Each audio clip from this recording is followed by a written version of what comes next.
যেদিন থেকে মা হয়েছি সেদিন থেকে মনে হয় যে পৃথিবীর সমস্ত দায়িত্ব আমার ঘাড়ে এসে পড়েছে। ছেলে মেয়ে যখন কোনো কিছু আবদার করে তখনই তাদেরকে না দিয়ে থাকতে পারি না। হ্যালো এভরিওয়ান, আসসালামু আলাইকুম। কেমন আছেন সবাই?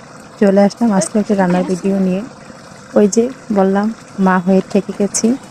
যখন সন্তান যেটা বলে সেটা করে দিতে পারলে ভালো লাগে। যতক্ষণ পর্যন্ত না সন্তানের কথাটা রাখতে পারি ততক্ষণ পর্যন্ত মনের ভিতরে শান্তি লাগে না। আগে বুঝতাম না মায়ের ভালোবাসা কীরকম, কারণ আমি তো জন্মের পর থেকে আমার মাকে দেখি নাই, মায়ের ভালোবাসা এক বিন্দুও পাই নাই। এই দুঃখটা আমার সারা জীবনের জন্য রয়ে গেছে আমার অন্তরে। শুধু আমি একা না, আমার একটা ছোট বোনও আছে আর আমরা কখনো মায়ের ভালোবাসা পাই নাই, দুই নয়ন ভরে মাকে দেখতে পাই নাই। তারপর আলহামদুলিল্লাহ দুনিয়াতে এখনো পর্যন্ত ভালো আছি। ভাই বোন বাবা মা সবার ভালোবাসায় পেয়েছি। তো ওই যে ছেলেমেয়ের আবদার, 2 দিন হলো মাছ খেয়েছে, এখন আর কিছু খাবে না। মানে 2 দিন অলরেডি মাছ খেয়েছে, এখন আর মাংস খেতেও ভালো লাগছে না। আজকে বায়না বিরিয়ানি খাবে।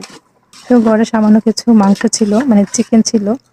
তো ভাবলাম যে যে কয়টা আছে সেটাতে রান্না করি। আর এমনিতে তো আজকে অনেকদিন যাবৎ বৃষ্টি হচ্ছে, যদিও বৃষ্টির মধ্যে খিচুড়ি ভালো লাগে, কিন্তু খিচুড়ি আমরা বেশি একটা পছন্দ করি না।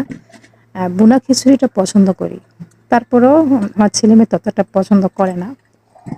তো সেই জন্য ওদের কথা রাখতে আজকে একটু বিরিয়ানি রান্না করে নিলাম। তো আসলে দুপুরে রান্না করেছি, হয়ে যাবে, রাত পর্যন্ত হয়ে যাবে। আবার যদি থাকে তাহলে সকালে হয়ে যাবে। তারপরেও আমি আল্লাহর কাছে লাখ কোটি শুকরিয়া, আমার সন্তান আমাকে যখন যেটা দেয় সেটাই খায়। খাবারের জন্য কোনো প্যারা দেয় না, তবে ভালো মন্দ খেতে চায়।